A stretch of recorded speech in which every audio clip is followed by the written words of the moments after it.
দিতে হবে। আমাদের এটা বুঝতে হবে যেখানে ভালোবাসার বহিঃপ্রকাশটা আসলে কে বেশি ঘটাইতেছে।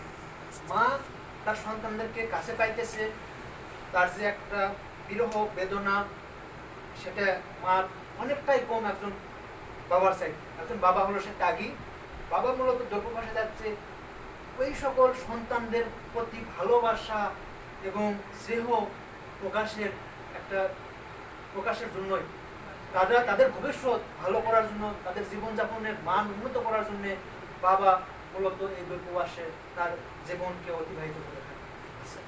সো এখানে এটার মধ্যে দিয়ে আমরা এরকম বলতে পারি না মাননীয় বক্তা যে বাবা দ্রব্যভাষে থাকে বলে বাবার ভালোবাসা এখানে মায়ের ভালোবাসার চাইতেও বেশি।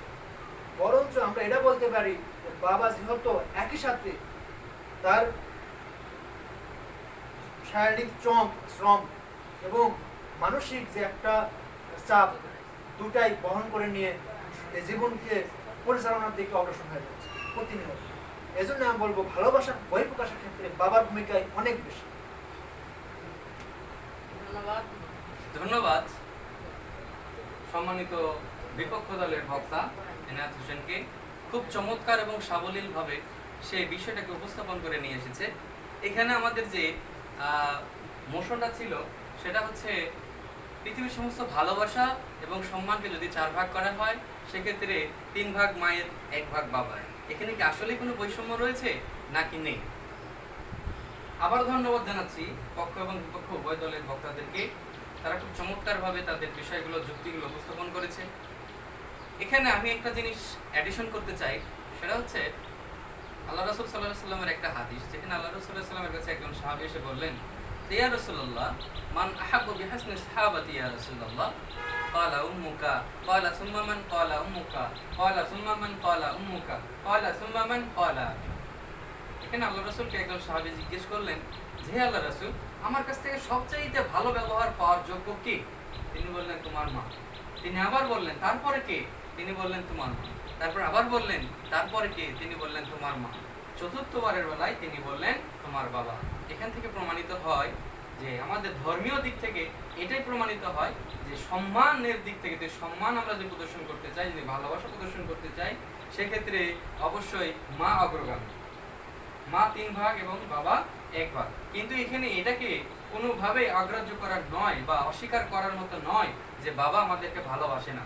আমাদের বাবা আমাদেরকে অসংখ্য ভালোবাসে, আমাদেরকে অসংখ্য ভালোবাসে। একটা জিনিস যদি আমি বলি যে কেন মায়ের, আমি কেন মায়ের পক্ষে, যে মা যে 3 ভাগ ভালোবাসা বেশি পাওয়ার যোগ্য, এটার পক্ষে কেন? এটার পক্ষে যাওয়ার অনেকগুলো কারণ আছে।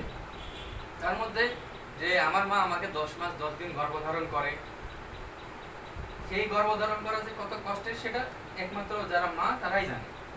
শুধু গর্ভধারণ না, এবং প্রসব বেদনা যে কতটা কষ্টকর, বলা আছে যে এমন একটা লেভেলের কষ্টকর যদি স্বাভাবিক মানুষের উপর যদি প্রয়োগ করা হয়, সে তার সমস্ত শরীরের হাড়গুলো ছিন্ন বিচ্ছিন্ন হয়ে যাবে। অথচ সেই কষ্ট সহ্য করে তিনি আমাদেরকে জন্ম দিয়েছেন। এই জন্য অবশ্যই তিনি সম্মানের দিক থেকে এগিয়ে আছেন। আমরা আমাদের বাবাকে অবশ্যই ভালোবাসি, কারণ তাদের ভালোবাসার মাধ্যমেই আমরা টিকে থাকি। তাদের শ্রম, তাদের ত্যাগ তিতিক্ষা, এটাও ভালোবাসার বহিঃপ্রকাশ।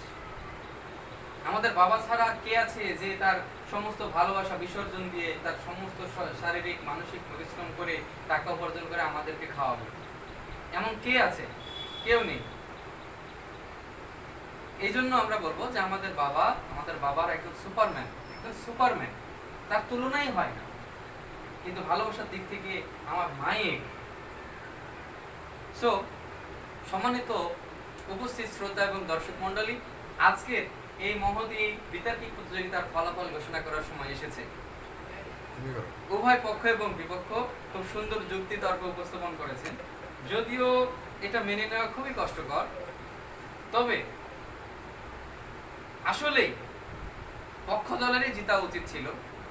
কিন্তু যুক্তি তর্কের খাতিরে আমাকে যে ফলাফল দিতে হচ্ছে সেটা হচ্ছে আজকের এই বিতর্কিক প্রতিযোগিতায় জিতেছেন